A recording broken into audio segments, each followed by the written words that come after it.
예, 내면 소통이란 도대체 무엇인가? 생각해 보니까요, 제가 지금 내면 소통 강의를 거의 반년째, 6개월째 하고 있는데, 그러면 도대체 그게 뭔데? 내면 소통이라는 게 뭔데?에 대해서는 아직 정확하게 말씀을 안 드렸습니다. 내면 소통의 내면의 의미가 무슨 데이빗 봄의 내재적 질서라든지 등등 이런 얘기만 했지. 그냥 내면 소통이 그럼 과연 뭔가는 얘기는 오늘 처음 해봅니다.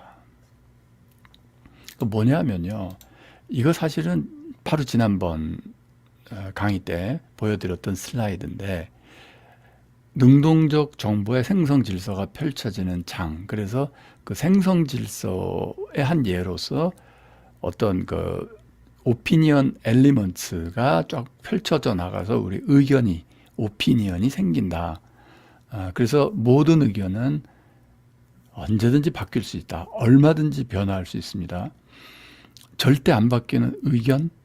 그런 건 없어요. 의견은 항상 바뀔 수 있습니다.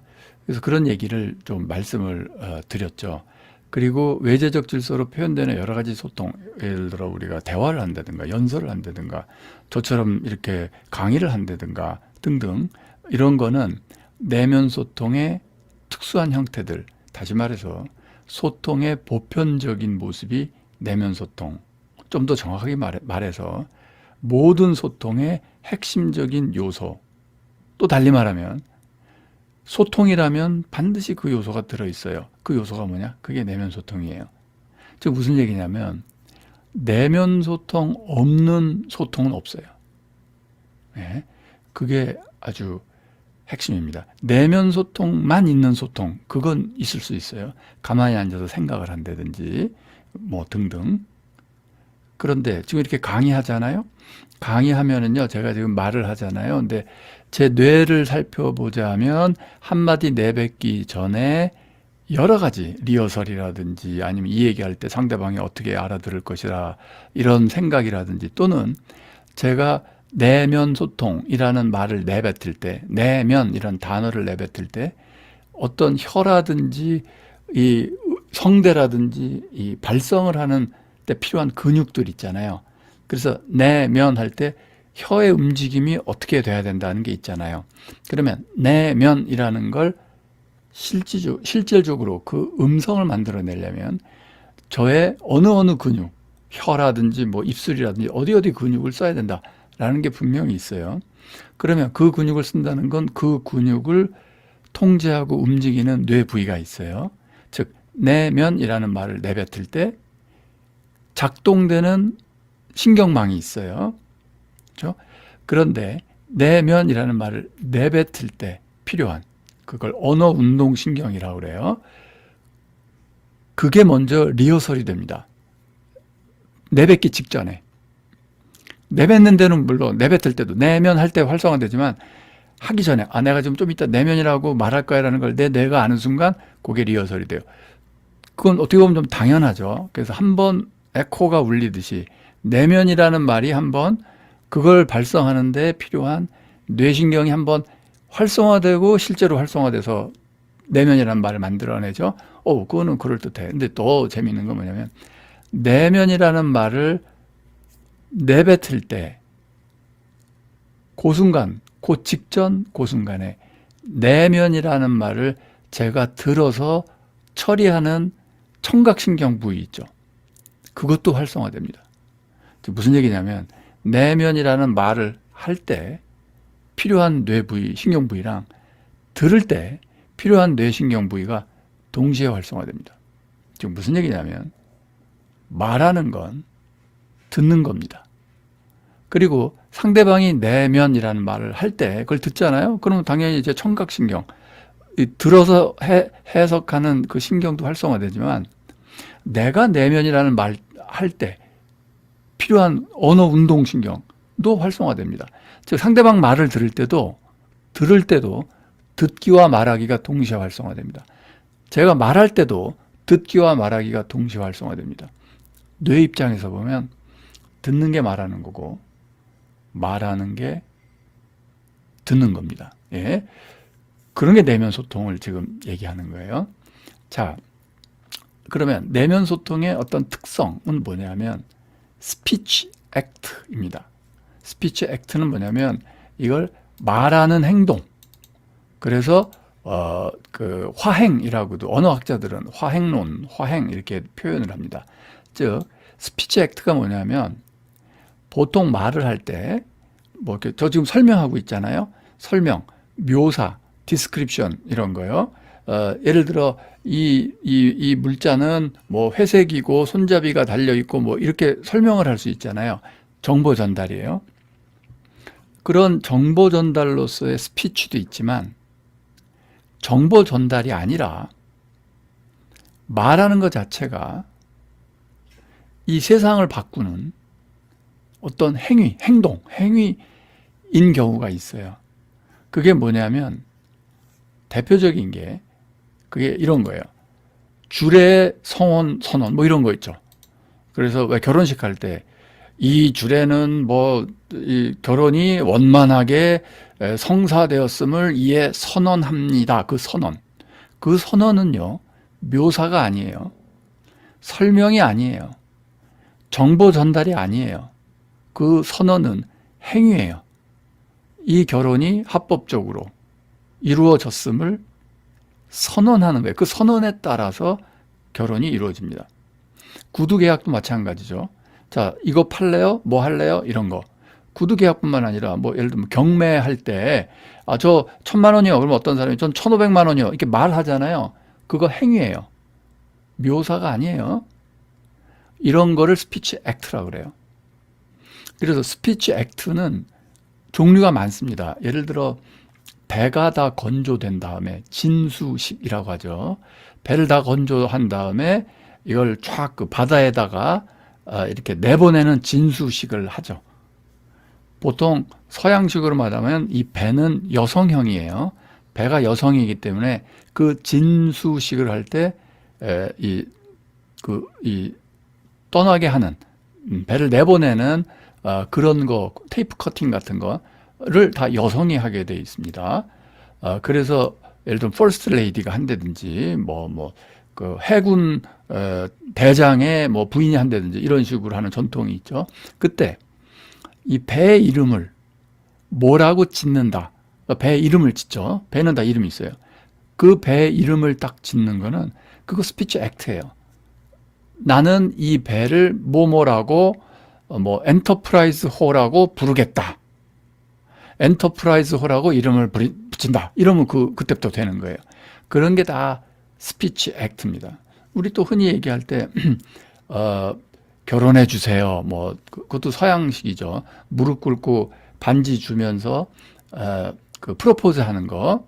그거 사실은 다이아몬드 반지 만드는 다이아몬드 많이 팔아먹으려는 그 반지 그 다이아몬드 회사가 세계적인 회사가 그런 그 프로포즈라는 문화를 만든 거죠. 여러분 착각하시면 안 돼요. 제가 로맨틱 러브 할 때도 말씀드렸듯이 남자가 무릎 꿇고 반지 딱 주면서 결혼해 주세요. 이게 무슨 뭐 1000년, 2000년부터 있었던 무슨 인류의 전통인 것처럼 착각하시면 안 돼요. 그거 한 100년? 100년이 뭐예요? 100년도 채 안 된 완전히 새로운 어느 회사가 마케팅 전략으로 만들어낸 그런 문화예요. 어쨌든 그 프로포즈를 할 때 자, 저랑 결혼해 주세요. 그럴 때 남자가 그렇게 했을 때 여자가 네, 예스라고 말하는 예스는 스피치 액트예요. 묘사가 아니고 정보 전달이 아니에요. 거기서 예스라고 함으로써 이제 약혼 관계에 들어가는 이런 게 되는 거죠. 그래서 이게 스피치 액트예요. 그래서 이 스피치에는 우리의 그 말하는 커뮤니케이션에는 이렇게 묘사하고 정보 전달하고 하는 스피치도 있지만 저는 지금 묘사하고 정보 전달하는 막 이런 걸 지금 하고 있죠. 스피치 액트의 성격보다는 묘사, 설명 이런 거에 지금 성격이 강한 게 제 강이죠. 근데 이 세상에는 우리가 살면서 하는 거에는 그 말하는 것 자체가 행위인 거. 대표적인 게 민법에서 얘기하는 법률 행위입니다. 흔히 의사 표현이라고 하는 거. 예, 그 법률 행위 이런 것도 다 스피치 액트입니다. 사회적 행위예요. 세상에게 어떤 일정한 변화, 그걸 함으로써 예를 들어 두 사람이 부부가 됐다든지 이걸 함으로써 뭐 서로 사귀는 사이가 나랑 사귈래? 네. 뭐 이 사귀는 사이가 됐다든지 뭐 배에다 이름을 붙여줌으로 해서 그 배가 그런 이름을 갖게 됐다든지 이런 거 이게 스피치 액트예요. 그런데 내면 소통의 본질은 이 스피치 액트입니다. 왜냐하면 내가 나한테 하는 얘기인데 본질적으로 내면 소통이 내가 나한테 무슨 설명을 할 필요가 있나요? 없죠. 이 나랑 이 나는 갖고 있는 정보가 같아요. 내가 나한테 뭐 설명하고 묘사하고 그건 전혀 필요 없는 거죠. 그러니까 스피치 액트는 내 안에서 일어나는 모든 스피치 액트는 행위, 뭔가를 변화시켜 나가고 이 세상을 내 자신을 바꿔가는 행위다라는 걸 분명히 이해하셔야 됩니다. 즉 소통에는 두 가지 종류가 있다. 커뮤니케이션 두 가지 종류가 있다. 얘기했어요. 묘사, 정보 전달 이게 있고 스피치 액트가 있는데 내면 소통의 본질은 스피치 액트다는 얘기예요. 그래서 내가 나한테 뭐 비난을 해. 이런 나는 바보야. 난 나를 용서해. 아니면 나를 뭐 격려해. 이 정도 됐지. 나는 나의 자부심을 느껴. 그게 모든 행위예요. 행위? 네, 액션이에요. 여러분이 하는 생각은, 여러분이 하는 내면 소통은 여러분 자신의 정체성을 결정합니다. 바꿔갑니다. 자기 확언에 대해서 자꾸 질문하신다 할 때 제가 지난 시간에도 얘기했는데 자기 확언하는 방법을 알려주세요. 여러분 자기 확언은요 지금 이 순간도 여러분 끊임없이 하고 계십니다. 자기 확언을 내가 무슨 자기 확언을 지금 하고 있는지 모를 뿐 자기 확언을 매일 안 하는 사람은 없습니다. 즉 내가 내 정체성을 매일매일 만들어갑니다. 아닌데 나는 그냥 아무 생각 없이 사는데 네, 그게 정체성을 만들어가는 겁니다. 대부분의 사람들은요 한 95% 내지 99% 어제 했던 비슷한 생각을 오늘도 합니다. 그렇기 때문에 어제의 나와 오늘의 나는 변화가 별로 없는 겁니다. 아주 근본적으로 내가 나에게 하는 내면 소통을 바꿔버리겠다. 그때 정체성의 변화가 생깁니다. 자, 또 한 가지 이것도 한번 말씀드렸어요. 자기 확언은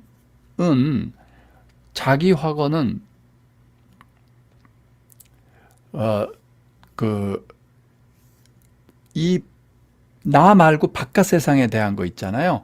예를 들어 우리 집에 강아지를 한 마리 키우는데 이 강아지가 갑자기 말을 잘 듣고 아주 착한 애가 돼. 또는 이 강아지가 갑자기 뭐 달리기를 잘하고 뭐 아주 말을 잘 들어요. 이게 되도록 제가 자기 확언을 한다고 될까요? 그건 잘 안 일어나요. 그런 변화는 잘 안 생겨요. 그런데 자기 확언은 언제 강력한 효과가 있냐면 나에 대해서 나에게 진심으로 내가 하는 얘기이기 때문에 나 자신에 관한 것에 절대적이고 즉각적인 효과가 있습니다. 다시 말해서 내가 나를 변화시키는 게 사실은 자기 확언입니다. 그리고 내가 나를 변화시키잖아요. 그러면 그 여파로 나의 환경도 변화하게 됩니다. 그래서 내가 더 강한 사람이야 라고 자기 확언을 하면 진짜 강해지고요. 진심으로 나는 착한 사람이야 라고 믿으면 나는 착해지고요. 진심으로 난 이거 저거가 재밌고 이거 저거를 할 거야 라면 그 일을 하게 되고요. 그만큼 내 주변의 환경이 변화되는 겁니다. 자기 확언이 직접적으로 내 바깥에 어떤 예를 들어 이게 지금 보라색 책이 있어요. 이렇게. 근데 이 책이 갑자기 파란색이 되라, 노란색이 되라 이렇게 자기 확언한다고 이 책이 색깔이 바뀔까요? 그런 일은 안 생겨요. 그런데 여러분의 내면의 색이 우중충한 블루였어요. 그런데 아주 환한 노란색이 될 거야 라고 자기 확언하죠. 나에 대한 건 그러면 내 색깔은 바뀝니다. 그게 자기 확언의 힘이에요. 예. 그 얘기, 그래서 자꾸 그 질문이 나와서 한 번 더 말씀을 드립니다. 이거는 다 연결되는 거죠. 자, 그래서 이제 내면 소통은 뭐냐? 스피치 액트다. 그거 하나 이해하시고요. 자, 그 다음에 내면 소통과 우리가 좀 이렇게 좀 대조적으로 볼 수 있는 게 대인 소통 또는 인터퍼스널, 대면 소통, 뭐 대화라든지 사람들끼리 얘기하는 거죠. 물론 대인 소통 안에 본질적으로 내면 소통 요소가 다 들어있다고 말씀은 드렸어요. 그래도 흔히 두 사람이 하는 대화랑 혼자 하는 내면 소통, 셀프톡이랑 이 공통점과 차이점을 생각해 보면요, 내면 소통이 조금 더 잘 이해가 될 수 있습니다. 먼저 공통점은 언어를 사용한다는 거예요. 이게 굉장히 놀라운 얘기입니다. 다른 사람과 얘기하려면 당연히 사회적 규약인, 내가 뭐 내 친구들과 얘기하려면 한국말을 써야 되잖아요. 내가 마음대로 말을 만들어서 못 알아듣잖아요. 한국말 약속을 내가 배우고 내가 익숙한 한국말을 써야 돼요. 상대방도 잘 알고 있는, 그래야 대화가 돼요. 그런데 내면 소통은 나와 나의 소통이잖아요. 본질적으로. 그런데도 나와 다른 사람이 소통할 때 필요한 그 목적을 위해서 만들어진 언어를 사용합니다. 예, 이 의미가 뭔지 좀 이따가 또 나옵니다. 무슨 얘기냐면, 결론부터 말씀드리면, 내 안에는 Society of Minds, Community of Minds, Community of Selves, 이런 게 있습니다. 다시 말해서 뭐냐면 셀프의 공동체, 내 마음의 공동체, 이런 게 있어요. 마빈 민스키부터 여러 사람이 그런 얘기를 했어요. 바렐라라는 학자도 그런 똑같은 얘기를 또 했어요. 우리 안에는 공동체가 있다. 즉 셀프가 하나가 아니다. 또는 좀 이따 나와요. 좀 이따 나오는데, 뭐냐면 우리 공동체가, 우리 이 사회 전체가 내 안에 다 들어와 있습니다. 예, 이게 홀로그래픽 프로퍼티 이 얘기할 때 한 거죠. 다시 말해서 내 몸의 모든 정보가 그 세포 하나에 다 들어있듯이 이 언어 공동체라든지 우리 공동체의 모든 정보가 흐릿하게나마 한 개인에게 다 펼쳐져 들어와 있어요.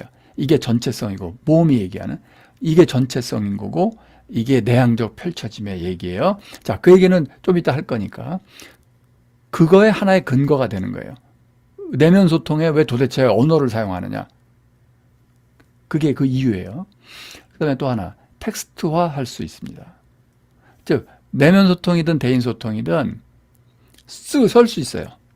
사실 내 속에서 일어나는 내면 소통을 써나가는 게 글 쓰는 겁니다. 내 안에서 일어나는 내면 소통, 어떤 논리적인 글을 쓰면 그게 뭐 논문도 되고 되는 거고요. 내 안에서 일어나는 어떤 내면 소통, 이성적인 걸 넘어서는 어떤 스피리추얼한, 어떤 일상적인 걸 넘어서는 그런 내면 소통을 써내리는 게 시구 문학인 거죠. 그냥 평소에 이렇게 생각하는 건 멘탈 커멘터리죠. 아, 이게 뭐지? 뭐 이렇게 혼자 생각을 한다면. 예. 어쨌든 공통점은 뭐냐면, 대화도 녹취하고 텍스트할 수 있듯이 내게서 일어나는 내면 소통도 텍스트화 할 수 있습니다. 실제로 저한테 일어나는 내면 소통을 텍스트화한 게 제가 쓴 책들입니다. 여러분도 뭐 일기를 쓰거나 뭘 쓰거나 책을 쓰거나 뭐 레포트를 쓰거나 무슨 뭐 보고서를 쓰거나 다 일단 여러분 머릿속에서 내면 소통이 일어나는 걸 써 놓는 거죠. 공통점. 그래서 대인 소통과 내면 소통의 공통점은 뭐냐? 언어를 사용하고, 그렇기 때문에 텍스트화할 수 있다. 자, 그럼 차이점은 뭐냐? 상대방에 대한 발화 여부입니다. 즉 상대방이 있는데 어터런스가 뭐냐면, 실제로 혀랑 입술을 움직이고 성대를 떨려서 마마마 이렇게 얘기하는 거, 그걸 어터런스, 발화라고 합니다. 내면 소통은 흔히 이 발화가 없습니다. 조용히 하는 거죠. 물론 혼자 쭝얼쭝얼 될 수 있어요. 혼자 만트라 할 수 있어요. 쭝얼쭝얼. 기도할 때 뭐 쭝얼쭝얼 뭐 저기 나무 관세음보살 할 수도 있고 하늘에 계신 아버지 할 수도 있고 이렇게 소리를 낼 수도 있어요. 그러나 그건 상대방이 바로 눈앞에 보이진 않죠. 그래서 내면 소통에도 어트런스가 있고 없는데 없는 경우가 더 많죠. 혼자 생각을 한다든지 아니면 글을 쓸 때도 조용히 혼자 생각하면서 컴퓨터나 펜으로 글을 쓸 수 있는 거죠. 그래서 어트런스의 여부, 그게 좀 차이가 있어요. 대인 소통은 어때요? 반드시 어트런스가 있어야죠. 아니 그 앞에 사람과 대화를 하는데 아무 말도 안 하고 난 이제부터 너한테 눈으로 말할 거야. 내가 굳이 입 아프게 입을 놀려서 이걸 꼭 얘기해야 내 마음을 알겠니? 내 눈을 봐. 그럼 다 알지. 이게 잘 되나요?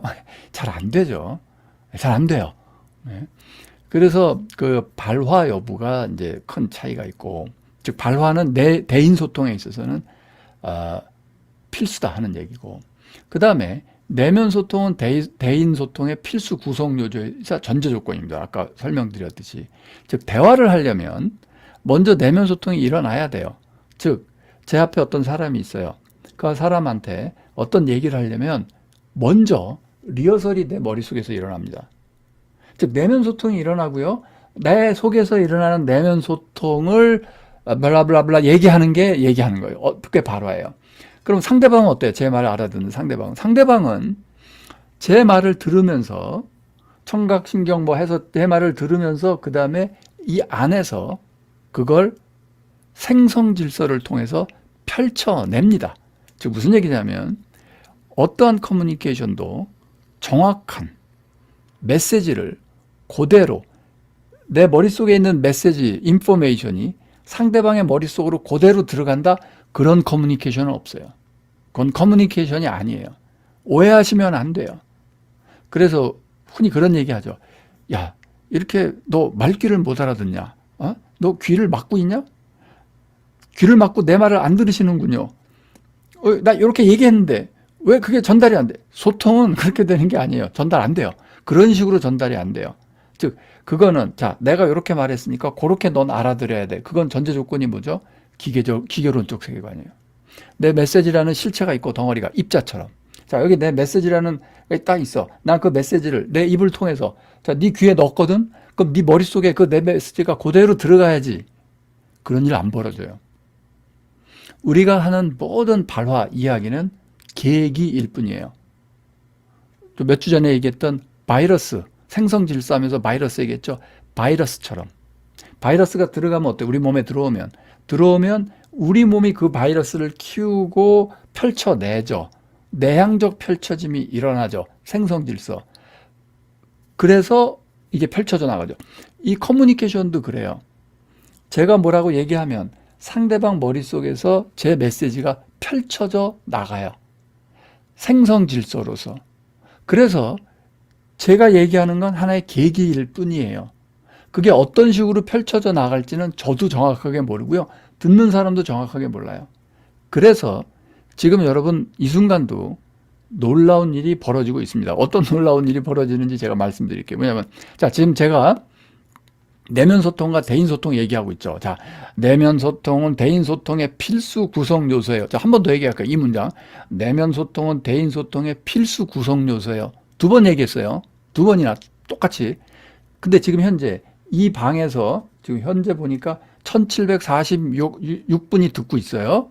지금 이 얘기를. 1746분이 한 번 더. 내면 소통은 대인 소통의 필수 구성 요소예요. 이 말을 들었어요. 그럼 똑같은 메시지가 전달됐을까요? 똑같이 이해했을까요? 천만에 1746가지의 방식으로 이해됩니다. 다 다르게 이해됩니다. 그래서 옛날부터 학자들은 이런 얘기를 했습니다. 모든 커뮤니케이션은 미스커뮤니케이션이다. 그래서 커뮤니케이션이 매력적이고 아름다운 거예요. 그러니까 그 누구도 컨트롤을 못해요. 말하는 사람도 듣는 사람도 이 커뮤니케이션의 결과 어떻게 될지 몰라요. 이게 제가 커뮤니케이션 학자로서 커뮤니케이션의 현상에 가장 매력을 느끼는 부분이에요. 그래서 예를 들어 어떤 강의를 하고 나잖아요. 그럼 다 다르게 알아들어요. 예를 들어 저는 그걸 늘 느낍니다. 한 학기 내내 강조했던 내면 소통이 뭐고 막 어쩌고 강조했다고 쳐봐요. 그 다음에 기말 시험에 이제 주관식으로 문제를 내서 답 쓴 거 보면 다 조금씩 달라요. 다 아주 미묘하게 다르게 이해해요. 어떤 학생은 아주 엉뚱하게 이해할 수도 있고, 근데 그게 굉장히 창의적이어가지고 와, 내 말을 듣고 이런 식으로까지 생각을 펼쳐냈다고 대단한데, 근데 수업 내용과는 별로 관련 없죠. 이렇게 되기도 하고 이렇게 돼요. 그러니까 여러분, 이게 조금 이따 말씀드릴 인간관계 갈등 왜 생기고 어떻게 해소할까 하느냐도 그 문제와 어디게 직결되는 겁니다. 즉 무슨 얘기냐면 모든 소통은 어쩔 수 없이 미스커뮤니케이션, 오해를 불러일으킬 수밖에 없다 라는 걸 대전제를 깔고 있어야 돼요. 그래야 답답하지 않을 거예요. 야, 너 왜 이렇게 내가 얘기했는데 왜 딴 얘기하냐, 이런 게 답답해 하시면 안 돼요. 그건 사실은 말하는 사람의 잘못도 아니고요, 듣는 사람의 잘못도 아니에요. 우리의 인간의 이 휴먼 커뮤니케이션의 본질적 모습이에요. 그 왜 그러냐? 왜 그러냐면 우리 의식이라는 건 내향적 펼쳐짐을 하는 전체성을 갖고 있기 때문에 그래요. 이 데이빗 봄이 늘 얘기했듯이. 그래서 제가 말을 하나, 메시지를 하나 한만장 하면 그건 상대방의 의식 속으로 펼쳐져 들어가요. 마치 파도 하나가 바닷속으로 펼쳐져 들어가듯이 인폴딩, 내향적 펼쳐짐이 일어나는 임플리킷 오더, 내재적 질서다 하는 그런 얘기죠. 기계론적 세계관으로는 그래서 그때도 설명했듯이 SMCR 모델 이런 걸로는 커뮤니케이션의 본질을 잡아내기가 어려워요. 자, 여기로 다시 돌아오겠습니다. 그래서 자, 그러면 대인 소통 없는 내면 소통은 가능해요. 혼자 내면 소통할 수 있으니까. 사람 없이 혼자 소통 언제든지 일어나죠. 하지만 내면 소통 없는 대인 소통 상상할 수가 없죠. 듣는 사람이나 말하는 사람이나 각자 자신의 내면 소통을 하고 있으면서 내향적 펼쳐짐을 하고 있으면서 생성 질서에 따라 그걸 하고 있으면서 그 다음에 말을 내뱉는 게 어터런스고, 그게 겉에서 보면 대화인 거죠. 그래서 대화를 깊게 하면 이 대화에 대해서는 정말 많은 글들이 있는데, 이게 지금 여기 보여드리는 건 내면 소통 77쪽, 그러니까 예전에 한번 살짝 언급하고 지나간 겁니다. 즉 뭐냐면 이게 마틴 부버의 개념입니다. 다이알로직 모먼트는 인간이 경험할 수 있는, 또는 인간의 커뮤니케이션으로 경험할 수 있는 엄청난 순간이다. 이렇게 이제 마틴 부버가 얘기합니다. 마틴 부버는 사실은 종교 철학자다 이렇게 얘기할 수 있어요. 아이엔 다우, 아주 이 사람의 정말 대표적인 저작은 뭐 다이알로그라는 책도 있고 여러 가지 있지만 I and Thou, 이 책을 권해드립니다. 나와 당신, 이 Thou는 you의, 너의 옛날 말인데 높이는 말이죠.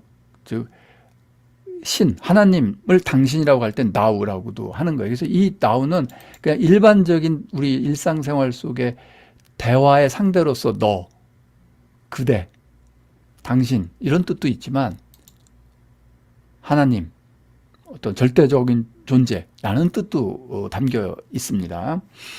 자, 마틴 부버는 이렇게 정확하게 얘기합니다. 소통을 하려면, 커뮤니케이션 하려면 자기 자신보다는 항상 상대방을 먼저 고려해야 돼요. 왜냐하면 대화를 한다는 건, 내가 말을 한다는 건 그냥 혼자 하는 내면 소통이 아닌 다음에 어때요? 상대방이 내 말을 어떻게 알아들을까를 먼저 상상을 해야 내 말할 메시지가 구성이 일어납니다. 그래서 이거를 정화열 교수님, 제가 한번 몸이란 무엇인가, 몸 철학자, 정말 세계적인 철학자다, 한국이 낳은 세계적인 철학자 정화열 교수님 설명을 드린 적이 있습니다. 그분 말씀, 그분은 늘 이런 얘기를 합니다. 뭐냐면 모든 커뮤니케이션은, 모든 컨버세이션, 다이얼로그, 이 대화라는 건 other-centered behavior, 타인 중심적인 행동이다. 참 이 other-centered가 뭐냐면 타인을 우선시하는, 타인 중심적인 이런 행위라는 거예요.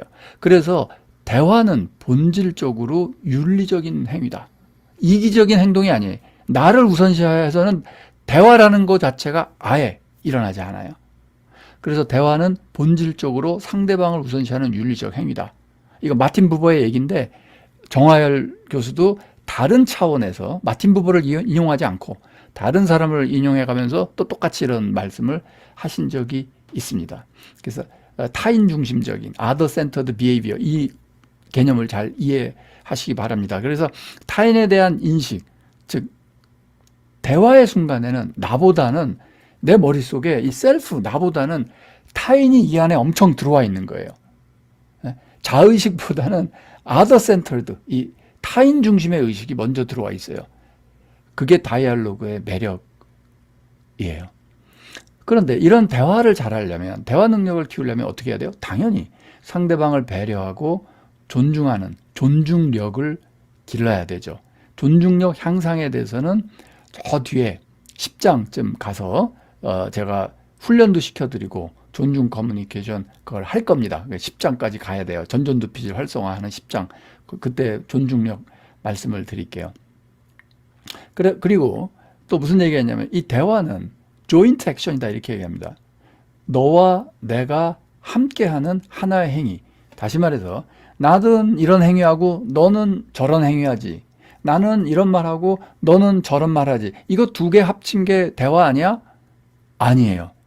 그건 그야말로 기계론적 세계관이야. 내가 뭐라고 얘기하면 넌 알아듣고 그 다음에 네가 뭐라고 얘기하면 알아듣고 그 내가 얘기하는 행위, 네가 얘기하는 행위 그래서 합쳐서 대화. 아니에요. 그게 아니라 대화는 둘이서 하는 하나의 행위예요. 조인트 액션이에요. 조인트 액션의 대표적인 사례가 그런 거예요. 왜 이만한 이사 같은 거 할 때 무거운 짐을 날릴 때 커다란 테이블을 들 때 혼자 못 들잖아요.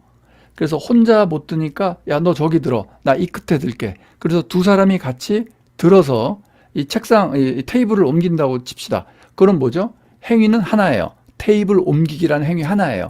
근데 둘이서 하죠. 그게 조인트 액션이에요. 조인트 액션의 또 다른 예는 땅고, 탱고를 사람들이 많이 예를 듭니다. 그러니까 탱고도 그 임프로바이제이션 막 이걸 임프로바이제이션 즉흥적으로 이렇게 둘이 같이 하는 하나의 행위예요. 내가 다리 이쪽으로 뻗을 테니까 넌 다리 이쪽으로 뻗어라. 그래서 내 다리 이쪽으로 뻗는 행위 하나가 따로 있고 네 다리 저쪽으로 뻗는 행위 하나가 따로 있는 게 아니라 그게 마치 테이블 옮기기처럼 하나의 둘이 만들어내는 하나의 행위인 거죠. 그게 조인트 액션이고 이거의 대표적인 게 바로 다이알로그인 겁니다. 그래서 이러한 아주 깊은 진정한 다이알로그가 일어나면은 어떻게 되냐면요. 너와 내가 대화를 통해서 새로운 존재가 됩니다. 인핸스드가 일어나요. 인핸스먼트. 그러니까 나는 이런 존재야. 너는 저런 존재야. 너는 그런 존재고 난 이런 존재인데 우린 대화를 해. 대화를 해. 그래서 뭐 정보 교환하고 그냥 나는 나인 채로 너는 너인 채로 남아있고 그게 아니에요. 둘이 이 조인트 액션을 통해서 함께 전혀 다른 존재로 고양되는 거. 다이알로그에서 그게 가능해요. 그렇게 고양이 될 때, 인핸스먼트가 일어날 때 그거를 다이알로직 모먼트다. 요 다이알로직 모먼트, 대화의 순간, 이 다이알로직 모먼트라는 건 이 마틴 부버만의 아주 독특한 개념입니다. 그 순간. 그래서 이 순간 다이알로직 모먼트에 예가 또 하나 뭐가 있냐면 사실 이 사람은 이제 그 종교적 체험을 얘기하는 겁니다. 진정한 깊은 기도를 통해서 나와 신이 하나가 되고 내가 신과 함께 새로운 존재로 고양되는 것. 그게 다이알로직 모먼트. 그래서 진정한 기도는 다이알로그여야 된다. 다이알로직 모먼트를 향해 가야 된다. 이렇게 얘기합니다. 역시 종교 철학자답게 이 진정한 다이알로직 모먼트는 신과 인간의 대화, 일로 이제 그런 강한 뉘앙스로 얘기를 하는데 사실은 이거는요. 그냥 우리 종교를 떠나서 일상적인 그 대화를 통해서도 이게 일어납니다. 여러분 그런 경험 분명히 해보셨을 거예요. 아주 마음이 잘 통하는 그야말로 소울메이트 같은 사람을 만나서 얘기를 하면 시간이 순식간에 지나가죠. 순삭되죠. 그냥 한 5분 얘기한 것 같은데 뭐 벌써 3시간 됐네. 막 이런 일이 생기죠. 그게 다이얼로직 모먼트예요.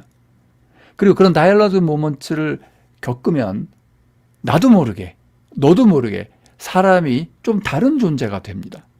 조금 다른 존재가 돼요. 그래서 이게 셀프가 자꾸 달라지죠. 다만 이게 그냥 뭐 농담하고 재밌고 막 이런 거 뭐 깔깔대고 웃고 뭐 친구들과 놀고 이러면 이 고양되는 일이 안 일어나겠죠.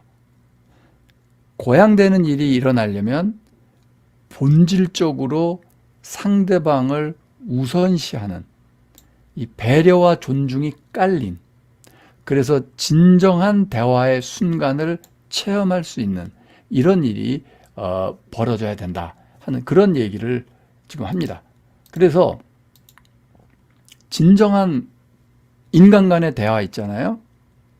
그거는 기도와 마찬가지예요. 종교적인 체험과 거의 마찬가지예요. 진정한 대화는요, 스피리추얼한 거예요. 일상적인 게 아니라고요. 그냥 일상적으로 잘 지냈어요? 이거 어떻게 해요? 막 일상적인 대화 얘기하는 게 지금 아니에요.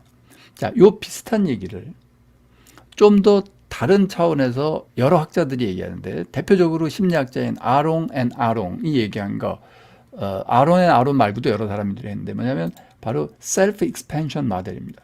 자기 확장 모델 또는 theory of self expansion이라고도 불러요. theory of self expansion, 자기 확장 이론, 또는 그냥 self expansion theory, 또는 그냥 self expansion 모델. 이게 뭐냐면요, 너무나 간단한 일. 어떻게 보면 뭐 좀 거창해 보이잖아. 자기 확장 이론 거창해 보이는데 너무 간단해요. 왜냐하면 사람이 어떤 타인을 생각하고 나를 생각할 때 이게 이게 나예요. 이게 나고 X가 상대방이에요.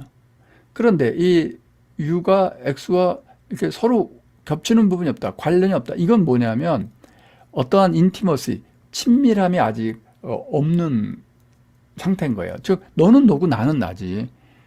여기서 요게 나 셀프고 요게 너 셀프지. 이렇게 지금 돼 있는데, 대화가 벌어지면 또는 대화를 통해서 사람이 친해지면 겹치는 부분이 생겨요.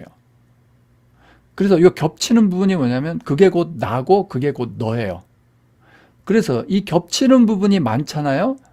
그게 무슨 얘기냐면 이 겹치는 부분은 이게 곧 내 일이고 이게 내 일이고 네 일이고 이래요. 이 더 커지잖아요. 그러면 삶에서 이게 내 일인데 동시에 네 일이잖아가 더 커지는 거예요. 이게 더 커져요. 그래서 이 다이얼로직 모먼트는 뭘까요? 종교적 체험. 이게 완전히 하나 되는 거예요. 너와 내가 하나 되는 거예요. 여기까지 가는 건 진짜 종교적 체험이죠. 이거 완전히 하나 되면 이건 완전히 종교적 체험이죠. 네, 신과 내가 하나가 되는 거. 인간관계 속에서는 이렇게 완전히 하나 되고 이런 거는 좀 어렵겠죠. 네. 그렇지만 이 셀프 익스펜션 모델에서 또 중요한 건 뭐냐면 이렇게 인간관계를 맺고 있는데 이게 친구든 뭐 연인이든 부부든 뭐 부모 자식이든 다 마찬가지예요. 어떤 아주 중요한 인간관계에 있어서 여러분도 한번 생각을 해보세요. 내 엄마랑은 어디쯤 겹치나? 아빠랑은 얼만큼 겹치나? 내 그 친구랑은 얼만큼 겹치나? 내 배우자랑은 얼만큼 겹치나? 내 자녀랑은 얼만큼, 이거 해보세요. 그 생각을 해보시면, 그러면 이제 이 셀프 익스펜션 모델에서 이제 나온 여러 가지 연구 결과 중에 대표적인 게 이게 있는 거예요. 뭐냐면 이렇게 겹치는 부분, 이런 관계를 많이 갖고 있는 사람일수록 행복감이 높습니다. 인간관계, 내가 모든 인간관계가 이렇게 돼 있다 그러면은 그 사람은 불행합니다. 불행해요. 그래서 이 셀프 익스펜션 모델은 좀 간접적으로 인간관계에 대한 이 사람의 생각을 통해서 그 사람의 행복도를 측정하는 방식으로도 사용이 됩니다. 그래서 중요한 사람과 여러분은 어떤 관계라고 생각하십니까? 1, 2, 3, 4, 5, 6, 7을 고르세요. 그랬을 때 이 6, 7 이거를 얘기하는 사람일수록 행복한 사람입니다. 1, 2 이걸 얘기하는 사람일수록 불행도가 좀 높습니다. 예. 그래서 이게 셀프 익스펜션 모델이다. 이거 나중에 기회 되면 이게 또 뭐랑도 연결되냐면 우리 나중에 다룰 6가지 기본적인 자기 긍정, 타인 긍정, 스토리텔링의 패턴 이거 말씀드렸죠. 6가지가 뭐죠? 용서, 연민, 사랑, 수용, 감사, 존중 이거 있잖아요.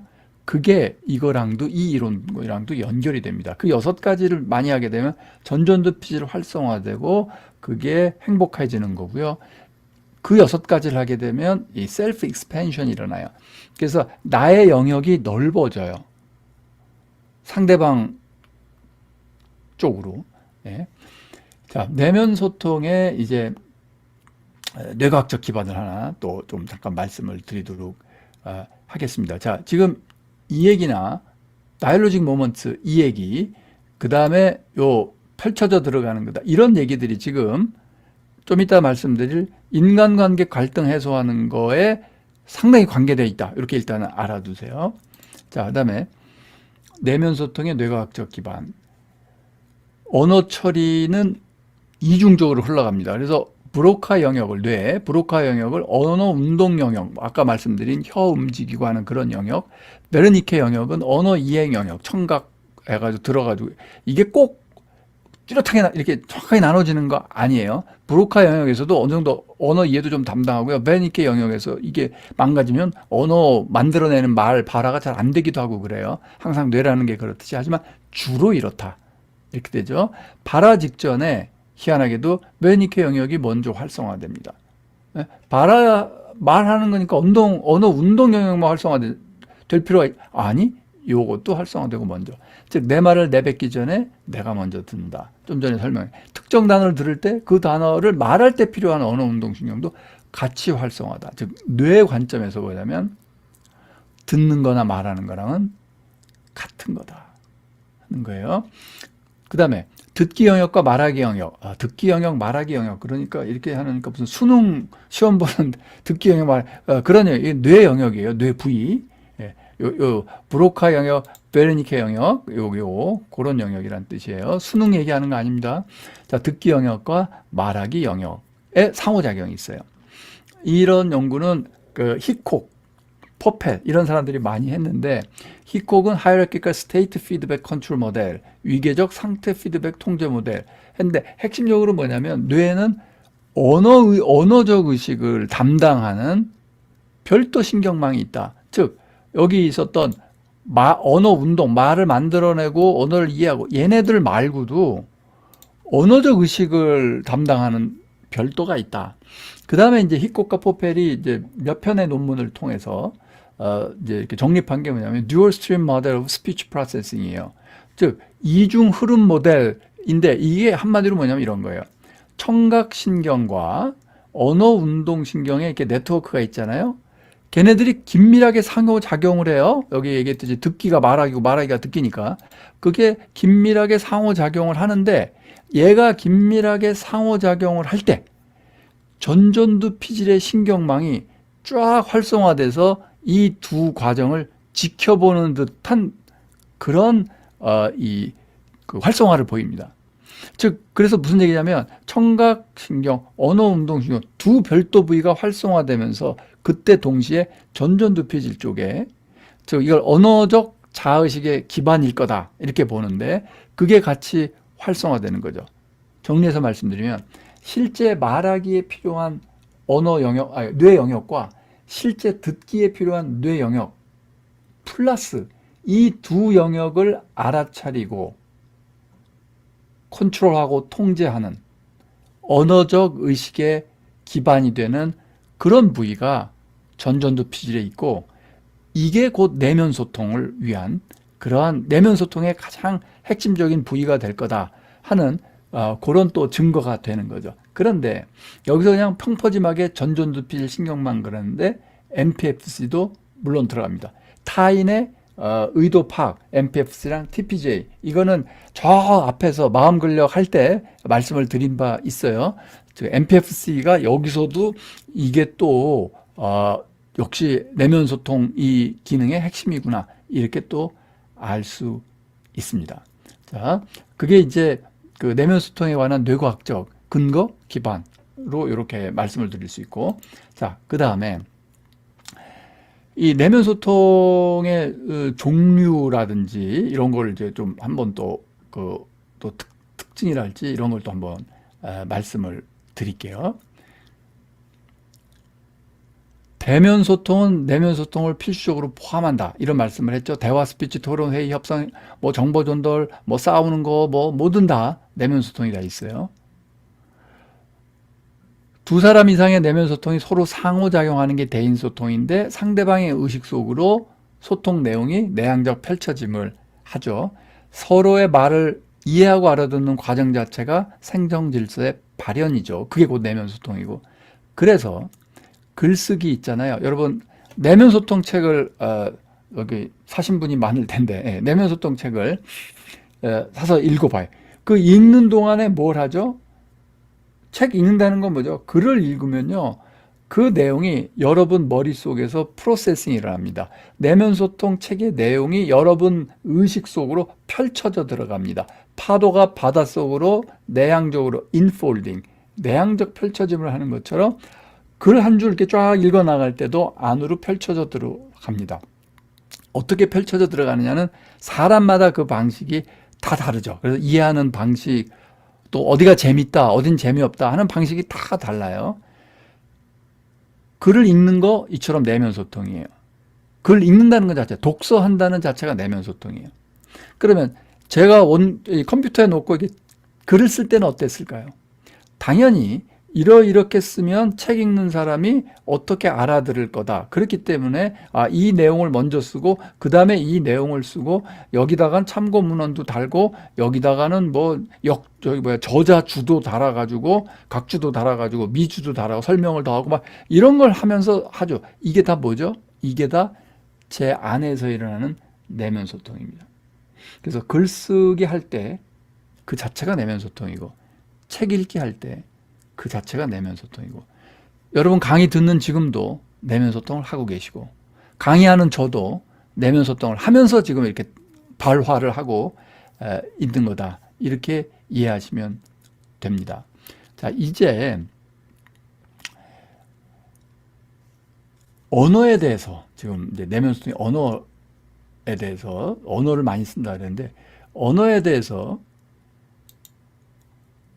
아주 새로운 얘기를 할게요. 이게 70년대, 80년대 나온 이론이니까 아주 새로운 얘기는 아닌데, 그렇게 널리 알려진, 일반 사람들이 다 아는 그런 얘기가 아닐 거라서 좀 낯설게 들릴 수 있어요. 그런데 굉장히 재밌습니다. 아주 짧은 얘기인데, 언어가 뭔지, 정말 신기해요. 그 핵심을 지금 우리가 볼 수 있어요. 자, 뭐냐면 한번 우리 같이 생각해 봅시다. 이 한국어 이 언어를 생각해 보세요. 이 한국어 언어는 뭐냐면 언어 사용자 있죠. 네, 한국말을 쓰는 사람들. 네, 우리 한국 사람이기도 하고 외국 사람도 요새 한국말 많이 하니까 아무튼 한국어를 쓰는 사람들. 그게 언어 사용자예요. 이 언어 사용자의 언어 사용이라는 행위의 결과가 언어의 규칙과 자원을 만들어냅니다. 이게 무슨 소리냐면 지금 제가 하는 게 앤소니 기든스의 구조화 이론을 지금 말씀을 드려요. 이 구조화 이론은 스트럭처가 구조잖아요. 네, 스트럭처가 이제 구조, 구조인데 이거는 이 사람이 이렇게 신조어로 만들어낸 거예요. 무슨 스트럭처가 마치 동사라도 되는 것처럼 ATION 붙여서 스트럭처레이션 그런 말은 원래 없어요. 네. 그냥 아주 신조어예요. 그래서 한국말로는 그냥 구조화 이론 이렇게 번역을 하는데 이게 뭐냐면 언어라는 구조가 어떻게 생겨나느냐 하는 거고요. 여기서 중요한 건 이 스트럭처레이션 티어리가 적용되는 건 언어뿐이 아닙니다. 온갖 문화 그런 것도 다 적용이 돼요. 그건 조금 이따 얘기하기도 하고 일단 언어에 집중을 합니다. 뭐냐면 인간의 모든 사회적 행위에는 자원과 규칙이 필요합니다. 언어 사용도 사회적 행위이기 때문에 언어를 하려면, 즉 한국말로 우리가 소통을 하려면, 내면 소통이든 뭐든 한국말로 하려면 자원이 필요해요. 그 자원이 뭐냐? 대표적인 게 어휘입니다. vocabulary, 단어들. 그렇잖아요.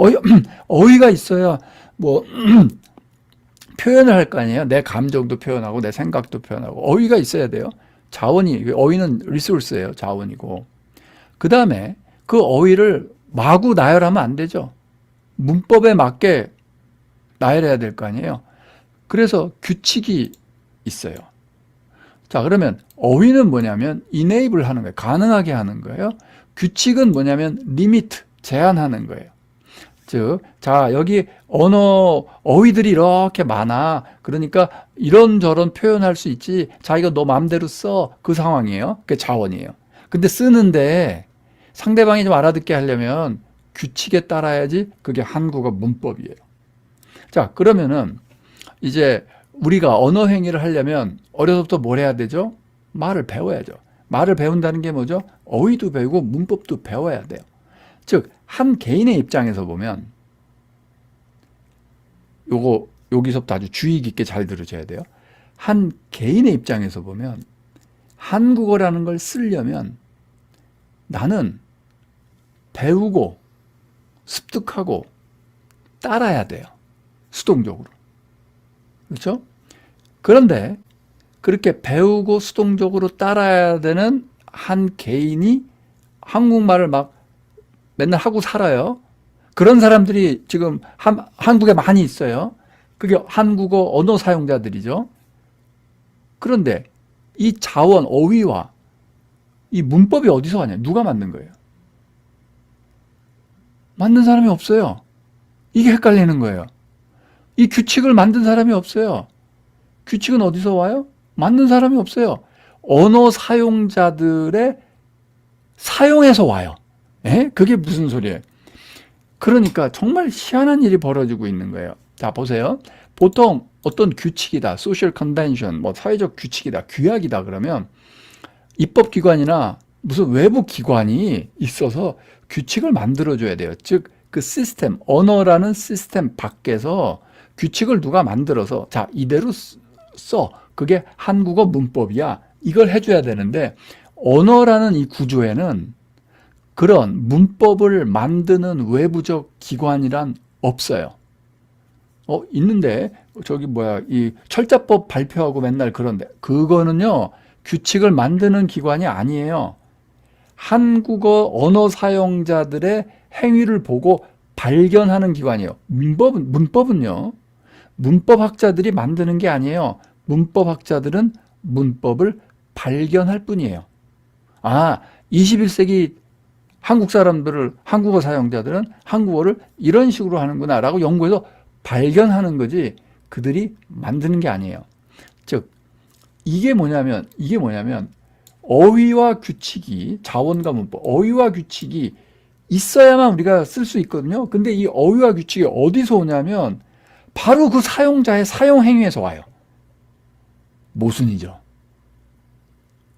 예, 이게 구조예요.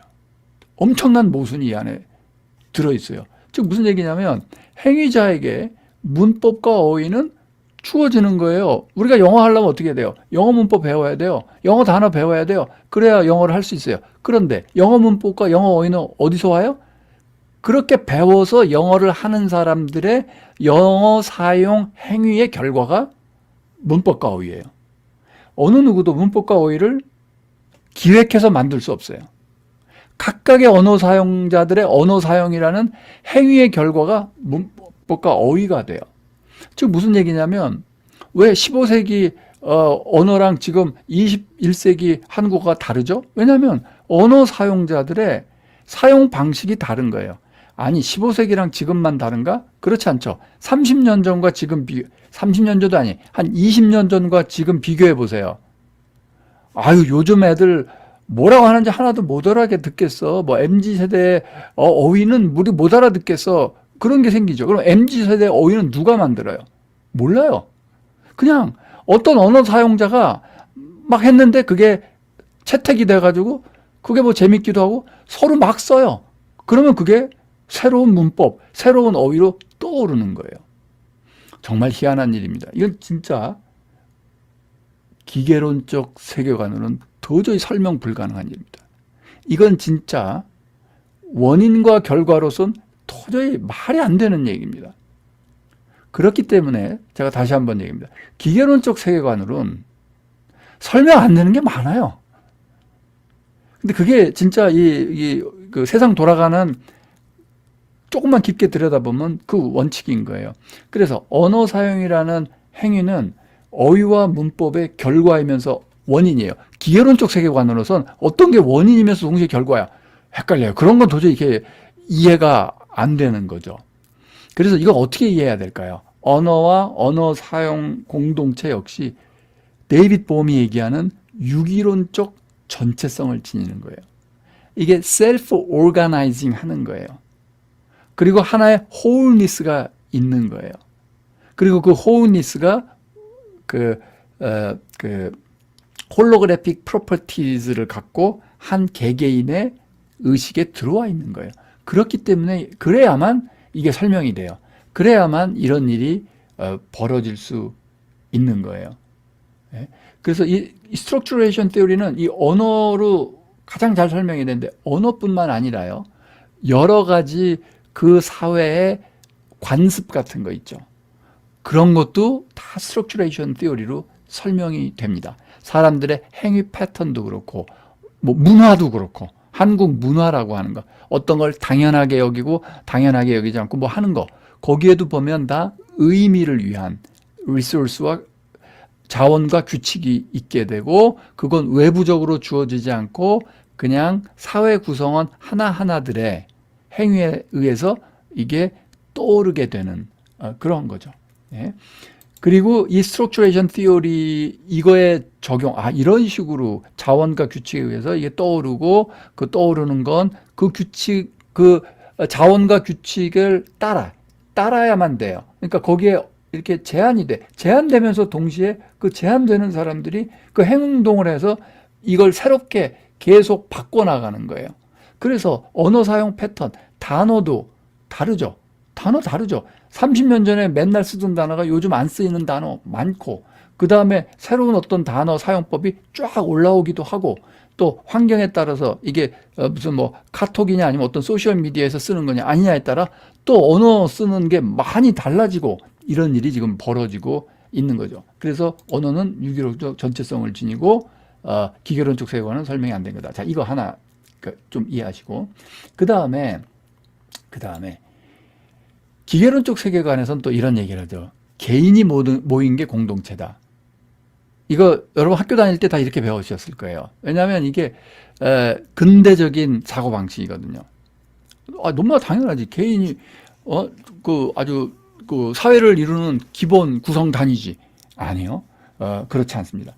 내면 소통은 사회적 규약으로서의 언어를 바탕으로 일어납니다.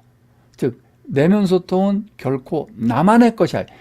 참 이상하잖아요. 내 안에서 지금 벌어지는 나 혼자 생각하고 지금 그냥 나 혼자 하고 그게 나만의 것이 아니라고? 네, 아니에요. 공동체가 내 안에 들어와 있다. 이걸 이해하셔야 돼요. 세포 하나에 나의 모든 정보가 들어와 있듯이 집단 이전에 집단과 구별되는 즉 공동체와는 상관없는 공동체 이전에 공동체와는 구별되는 선험적이고 원래 있는 개별적인 실체 그게 개인 그런 자아란 환상이에요. 없어요. 기계론적 세계관이 만들어낸 거예요. 그건. 자아나 의식 자체가 사회적 산물이고 홀로그래픽한 특성을 지니고 있는 겁니다. 홀로그래픽한 특성에 대해서는 또 그때 데이빗 봄 하면서 말씀을 드렸죠. 그 홀로그래피가 뭐고 그 특성 저기 6장에 나오니까 6장을 자세히 보시면 홀로그래피 특성에 대해 설명이 되어 있습니다. 언어 공동체 전체가 흐릿하게나마 나의 의식에 들어와 있는 것이다. 즉 홀로그래피에서는 그 픽셀 하나하나에 전체 이미지가 흐릿하게나마 들어와 있고 그렇다. 이걸 또 설명드린 적이 있습니다. 선험적으로 존재하는 실체로서의 개별적인 개인들이 모여서 공동체를 이룬다. 그건 근대 철학과 이데올로기의 산물일 뿐이고 아주 300년밖에 안 된 거예요. 인류 역사에 그 전에는 사회를 구성하는 본질적 구성 요소라는 개인, 인디비듀얼, 이 개인이라는 개념 자체가 근대 이전에는 몇천 년 동안 동양이든 서양이든 아예 나타나질 않습니다. 없어요. 우리가 갖고 있는 이 개인이라는 개념은 한 200~300년 된 아주 기계론적 세계관에 입각한 아주 새 거다. 이렇게 이해하시면 되겠습니다. 자,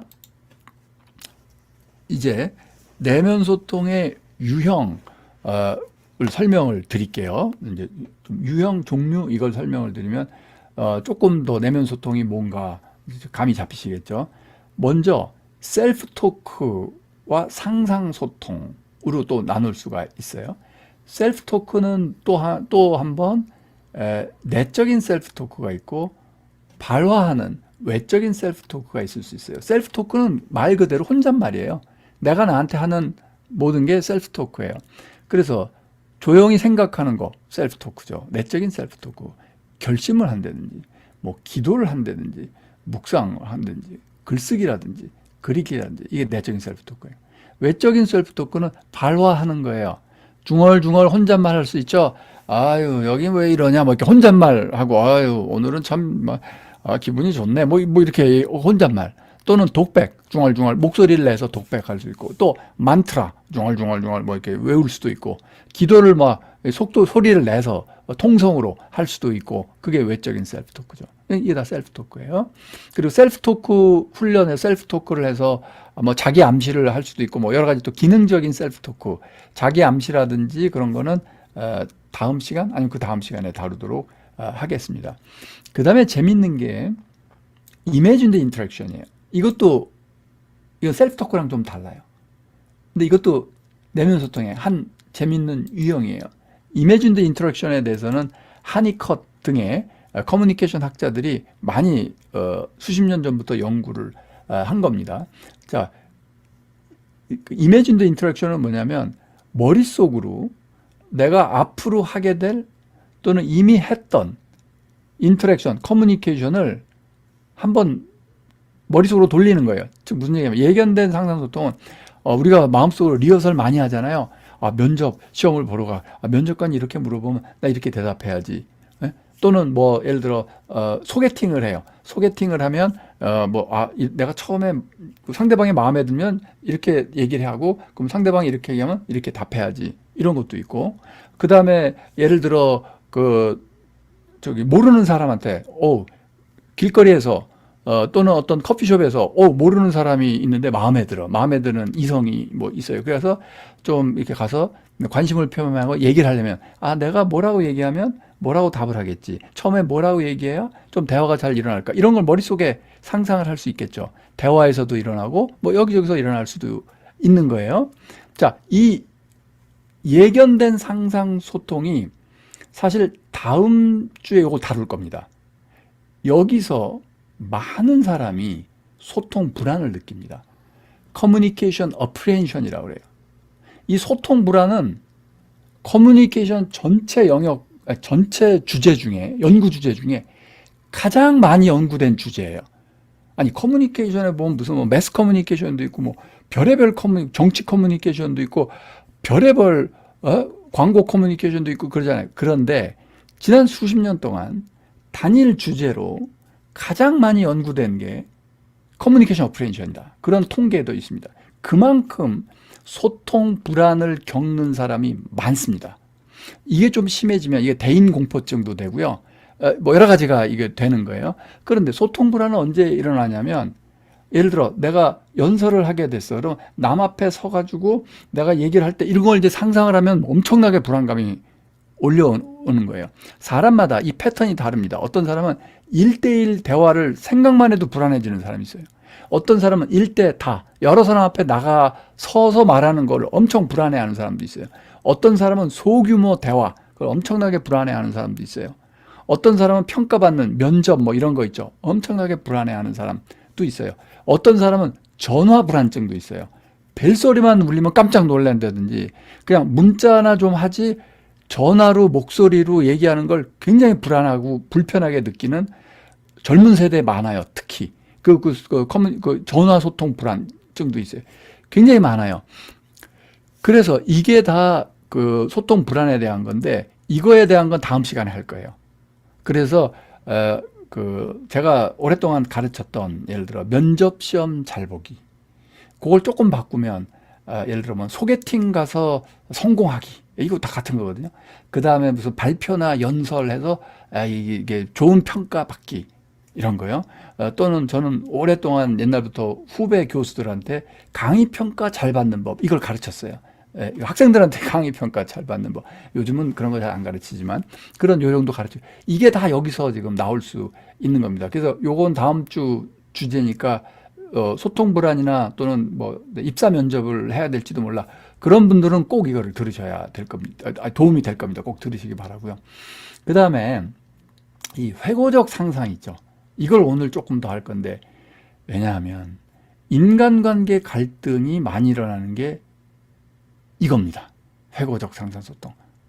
뭐냐면 부정적 반주, 즉 뭐냐면 어떤 사람하고 뭐 이렇게 말다툼을 했어요.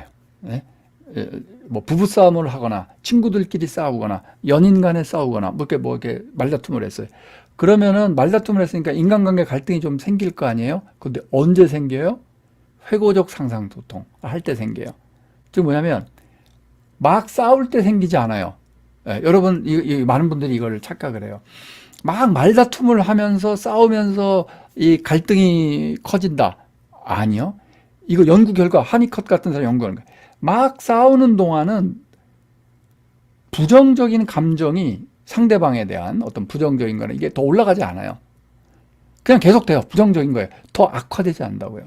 근데 언제 악화되는 줄 아세요? 언제 악화되냐면 싸움을 하고 각자 방에 들어가서 시간을 보낼 때, 또는 전화로 싸웠다고 칩시다. 전화로 몇 시간 싸운 다음에 전화 끊고 각자 전화 내용에 대해서 생각할 때, 각자 방에 들어가서 생각할 때, 그때 뭘 하겠어요? 네, 회고적인 리트로스펙티브 이미진드 인터랙션을 하는 거예요. 어떻게 하겠어요? 가만히 있어봐. 아까 뭐라 그랬지? 아니, 어떻게 그런 얘기를 할 수 있지? 나한테 감히? 그때 내가 이 얘기를 했을 때 이렇게 받아쳤어야 되는데, 막 이런 걸 하는 거예요. 진짜 그때 생각해보니까 더 화가 나네요. 그래서 이거를 싸울 때가 아니라요. 싸울 때는 막 쏟아내느라고 별로 부정적인 게 안 올라가는데, 혼자 각자 방에 들어와서 이걸 부정적인 반출을 하면서 그때 점점 더 갈등의 폭이 깊어집니다. 점점 더, 한마디로 열받습니다. 점점 더 상대방이 미워져요. 그래서 말하자면 싸우다가 휴전하는 기간, 싸우지 않고 휴전하는 동안 악화되는 거예요, 각자. 그래서 악화된 상태에서 속에서 내가 그때 그 말을 안 했지, 그걸 받아쳤어야 되는데, 막 이런 것만 잔뜩 쌓인 상태에서 그 다음에 또 만나서 얘기하면 어떻게 돼요? 이 두 번째 싸움은 훨씬 더 격렬해지는 거죠. 부정적 상태가 올라가는. 그래서 두 번째 싸울 때 막 더 세게 싸우게 돼요. 그게 반복되는 겁니다. 막 싸우게 돼요. 근데 이제 각자 무슨 잘못된 생각을 하고 있냐면, 인간관계 갈등이 있어? 그럼 만나서 풀어야지. 너와 나 사이에 갈등이 있는 거잖아. 그럼 만나서 풀어야지. 그런데 만나서 풀어요? 아니, 지금 얘기한 대로 부정적, 회고적, 상상, 소통 각자 쫙 해가지고, 쫙 말하면 열받은 상태로 나오는 거죠. 근데 이제 이성적으로는 더 이상 싸우지 말아야지. 하지만 할 말은 해야지. 이것까지는 내가 얘기해야지. 지난번에 이 얘기까지 못했으니, 서로 그러고 이제 나오는 거죠. 전투에 임하는 거예요. 그리고 한번 어떻게 됐어요? 첫 번째보다 더 격렬하게 싸우게 되죠. 그리고 나선 또 역시 얘기가 안 통하는군. 그리고 다시 각자 방으로 들어가죠. 그때 또 어떻게 되겠어요? 또 부정적 반추가 일어나죠. 그러면 그때 갈등이 더 깊어지는 거예요. 자, 그 다음에 이제 의도 여부, 셀프 토크에 의도된 거, 자기 암시, 자기 확언이 의도된 거고, 의도되지 않은 건 저절로 튀어나온 혼잣말, 요건 금방 이해되실 거고. 자, 그러면은 구체적으로 인간관계 이런 상황에서 어떻게 해석할 것이냐. 사실 인간관계 갈등은 살다 보면 여러분 누구나 다 겪게 되잖아요. 크고 작은 여러 가지 그거요. 그거의 대원칙을 이 하니카타라 이런 사람들이 발견한 대원칙을 잘 머릿속에 넣어두시기 바랍니다. 지금 무슨 얘기냐면 갈등은 실제 말다툼 하는 순간에 점점 증폭되는 게 아니에요. 그렇다고들 착각을 하죠. 아니에요. 실제로 이렇게 그 네거티브 이모션 정도 정리해보고 다 해보면 아니에요. 별로 증가되지 않아요. 언제 증폭되느냐? 각자 혼자 머릿속으로 부정적 상상소통의 내용을 회고하고 반추할 때 증폭이 돼요. 또는 싸우는 동안에 증폭되는 경우도 있어요. 그건 어떻게 되냐면 싸우다가 뭐 한 30초 정도 각자 말을 안 하고 있을 때 있죠. 이때 증폭이 되는 거예요. 막 싸우다가 에휴 역시 얘기 안 통하는, 그리고 서로 먼 산 보고 바라보고 있죠. 역시 얘기 안 통하는군. 얘기 안 하고 있어 각자. 한 30초? 1분 동안. 그때 격렬하게 반추가 일어나죠. 그때 격렬하게 부정적인 생각이 떠오르는 거죠. 그래서 여러분 이거를 잊지 마세요. 인간관계 갈등이 존재하는 것은 관계 그 자체가 아니라 각자의 내면이에요. 각자의 상상 속이에요. 문제는 우리 사이가 아니라 네 속, 내 속에 있어요. 요게 핵심이에요. 두 사람이 만나서 갈등의 문제를 해결하려 해도 잘 안 되는 이유. 갈등의 원인이 어디 있어요? 각자의 내면 소통에 있어요. 각자의 속에 있다고요. 갈등의 문제의 소지가 거기 있다고요. 그런데 야 만나서 얘기로 해결하자. 관계에 있지 않거든요. 문제의 근본이. 그러니까 어떻게 돼요? 갈등의 원인과 해결 방법을 엉뚱한 곳에 찾고 있는 거예요. 갈등의 원인과 해결 방법 어디에 있어요? 내 속에, 나의 내면에, 네 속에, 너의 내면에 있어요. 그런데 만나서 또 관계 속에서 찾아요. 그러니까 해결이 잘 안 되죠. 그럼 어떻게 해야 되는데 너무나 답이 분명하죠. 일은 뭐냐면 이 싸우던 중에나 이제 각자 방에 들어갔을 때죠. 그때 스스로 끊임없이 재생산하는 부정적 상상 소통 일어날 거거든요. 그걸 알아차려야 돼요. 그걸 내가 볼 수 있어야 돼요. 아, 내가 좀 전에 싸웠는데 그 싸운 거에 대해서 내가 어떻게 지금 회고하고 있구나. 내가 지금 어떤 내면 소통을 하고 있구나를 알아차리기만 해도 문제 90% 해결됩니다. 진짜 90% 해결됩니다. 이때 그걸 알아차리지 않고 계속 상대방 그 싸웠던 내용 그거 증폭시키고 막 섭섭하고 뭐하고 막 자기가 논리적으로 감정적으로 막 증폭시키고 있기 때문에 해결이 안 되는 거예요. 그러지 말고 내면 소통의 내용을 알아차리는 게 첫 번째입니다. 그 다음에 이거는 좀 습관이 돼요. 부정적 상상 소통의 습관, 그걸 버려야 돼요. 근데 이 2번을 하려면 어떻게 해야 돼요? 아니, 부정적 상상 소통이 있는지 먼저 일단 알아차려야 될 거 아니에요. 그래서 내가 무슨 부정적 상상 소통이 하는지 이제 알아야 습관을 뭐 바꾸든지 말든지 할 거 아니에요. 그래서 1번을 하죠. 그러면 자동으로 2번이 저절로 대부분의 경우 일어납니다. 그리고 우리는 다 긍정적이고 행복한 걸 원해요. 싸움을 원하는, 갈등을 원하는 사람은 잘 없어요. 아닌데 상대방은 쟤는 갈등을 원하는 것 같아. 그냥 틈만 나면 트집 잡아. 아니요. 그래도 불행을 원하는 사람은 없어요. 그게 습관일 뿐이지. 그게. 그래서 그 내 속에서 일어나는 상상소통 알아차리고 습관 버리기 이걸 하면 이게 갈등 해소의 가장 근본 대원칙이 됩니다. 그러면 또 이런 얘기를 하면 아, 나는 그렇게 하려고 하는데요. 상대방은 안 그러고 또 와서 막 말도 안 되는 소리로 막 이러면 어떡해요? 여러분, 둘이 싸우는 건 손바닥이 마주쳐져야 이 소리가 나죠. 진짜예요. 나의 내면 소통을 철저하게 알아차리고 내 안에서 벌어지는 내면 소통이 긍정적인 곳으로 따뜻한 마음으로 자꾸 바뀌어가잖아요. 그러면 그 기운이 상대방에게도 전달될 수밖에 없습니다. 아닐 것 같은데. 아닐 것 같죠? 한번 해보세요. 그리고 적어도 갈등 해결이 안 된다 하더라도, 상대방은 계속 그래요. 뭐 갈등 해결이 안 된다 하더라도 여러분이 그 인간관계 갈등으로 인해 받는 고통이 줄어들 겁니다. 여러분의 고통이 줄어들어요. 이렇게 되면. 왜냐하면 이 속에서 자꾸 부정적 내면 소통을 하는 게 나를 고통스럽게 하거든요.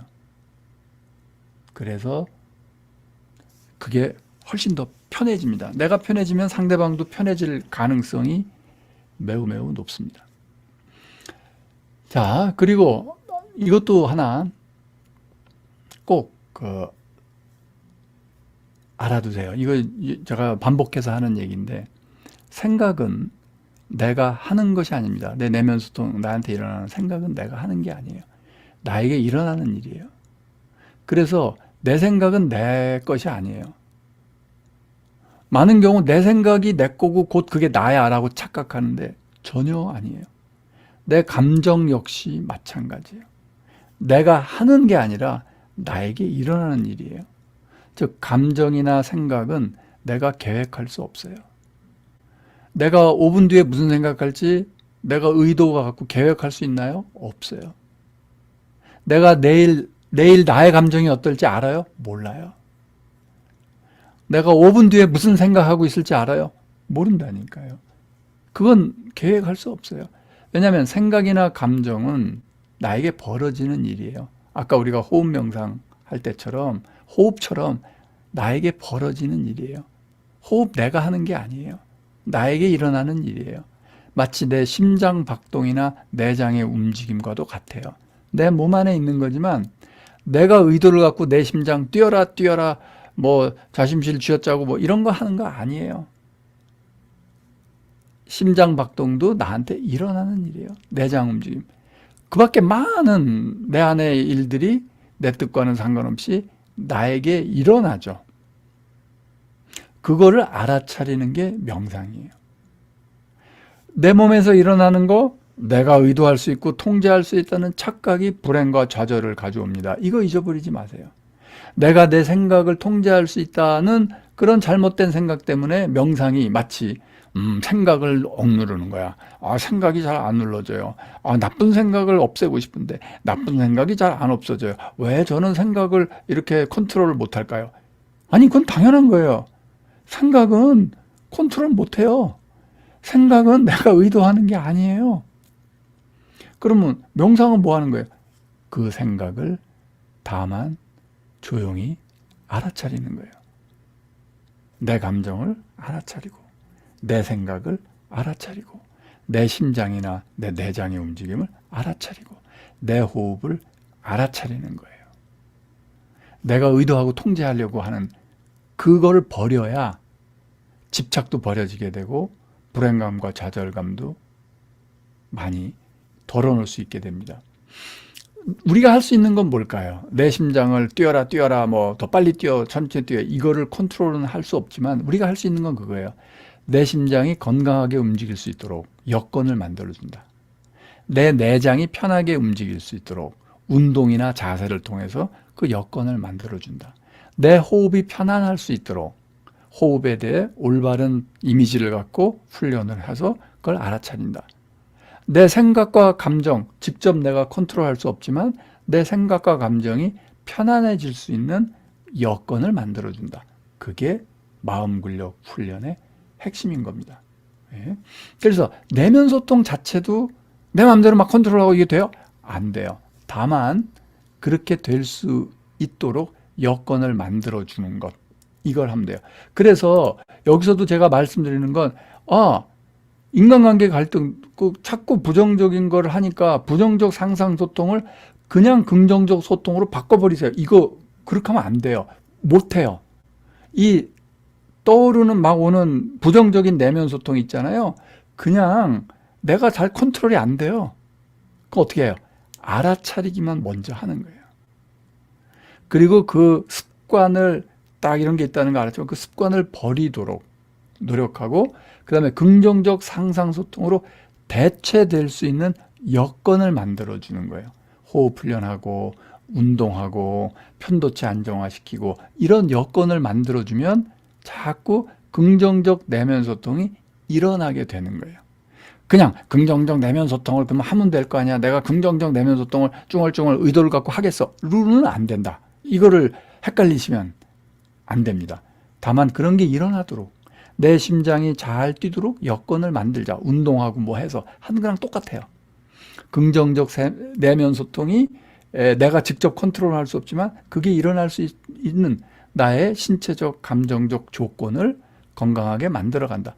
그래서 훈련이 필요한 거고, 그래서 좀 시간이 필요한 겁니다.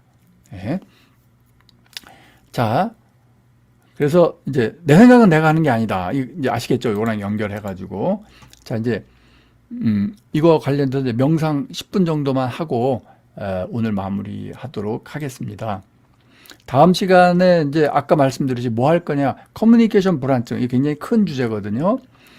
좀 예습을 하고 싶으신 분들은 거기 오늘 요즘 지금 우리가 하고 있는 게 7장이에요. 7장을 좀 살펴보면 커뮤니케이션 불안증 얘기가 나오는데 책에는 이제 뭐 좀 이론적이고 개념적인 얘기가만 나오고 제가 강의를 통해서는 진짜 실생활에 도움이 되도록 면접 시험 잘 보는 법, 면접관 만나서 어떻게 하라고, 발표 불안 잠재우는 법, 이런 거, 연설 좀 잘하는 법, 처음 만난 사람과 잘 소통하는 법, 뭐 소개팅도 좋고, 아니면 비즈니스 미팅에 무슨 영업할 때 하는 거, 이런 내용을 다음 시간에, 요거 좀 일상생활에 아주 구체적인 팁이 되는 이런 내용일 겁니다. 그거는 다음 시간에 말씀을 드리도록 하겠습니다.